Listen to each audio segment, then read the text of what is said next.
আসসালামু আলাইকুম রহমতুল্লাহ। আশা করি সবাই ভালো আছেন। আজকে আমরা শুক্রবার চরনন্দলালপুরে এসেছিলাম একটু ঘোরাঘুরি করার জন্য।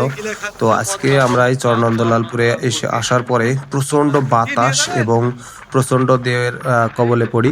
তো এর মধ্যে এই যে আমাদের নৌকার মাঝি ভাই, ইনি অল্প লোক দেখে প্রথমে যাইতে চায় নাই, পরে উনি রাজি হয়েছে। হওয়ার পরে এই যে উত্তাল বাতাসের মধ্যেই উত্তাল বাতাস ও ঢেউয়ের মধ্যেই আমাদেরকে পার করার জন্য সে রাজি হয় এবং আমরা এই যে নৌকার মধ্যে উঠে গেলাম। প্রথমেই আমি নৌকায় উঠে পড়ে গেলাম স্লিপ করে, কিন্তু তারপরেও আপনাদের সাথে এই রোমাঞ্চকর মুহূর্তটি শেয়ার করার জন্য আমি এই ভিডিওটি ধারণ করলাম।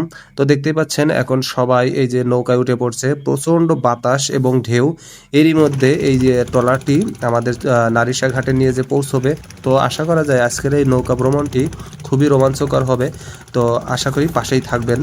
দেখেন নৌকা ছাড়ার আগে কি অবস্থা, এর মধ্যে দিয়ে মানুষ যাবে।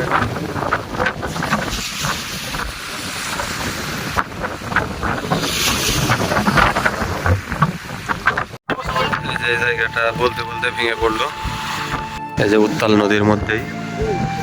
এখন আমরা নদী পারাপার হব।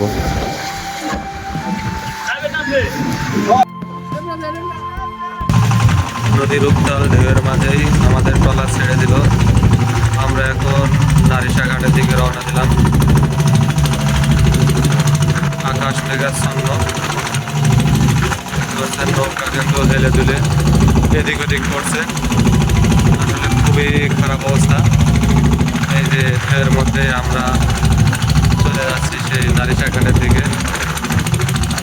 নৌকার মাথা মনে হচ্ছে যেন 10 ফিট উপরে উঠে গেছে।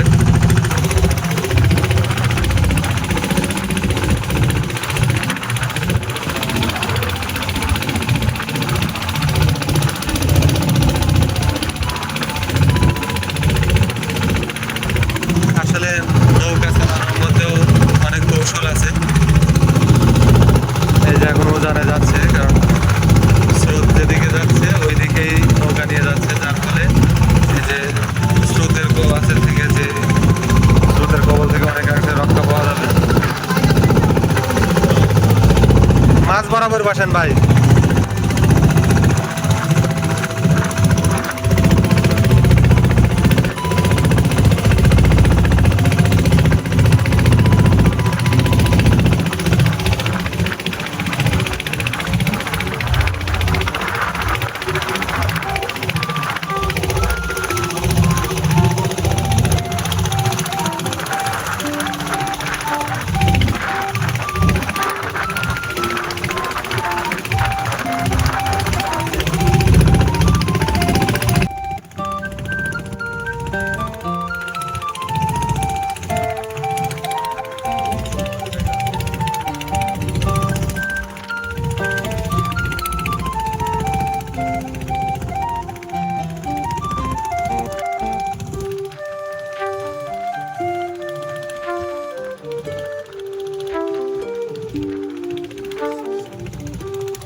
একবারে ভিজে একাকার,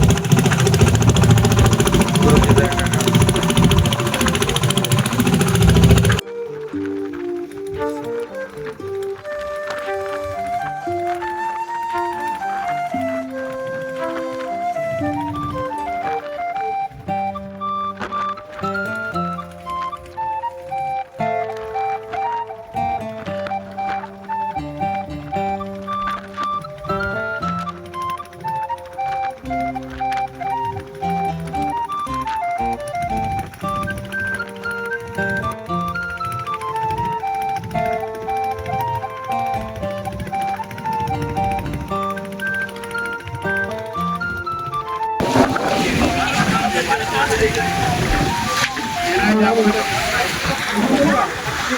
অবশেষে আমরা নারিশা ঘাটে চলে আসলাম।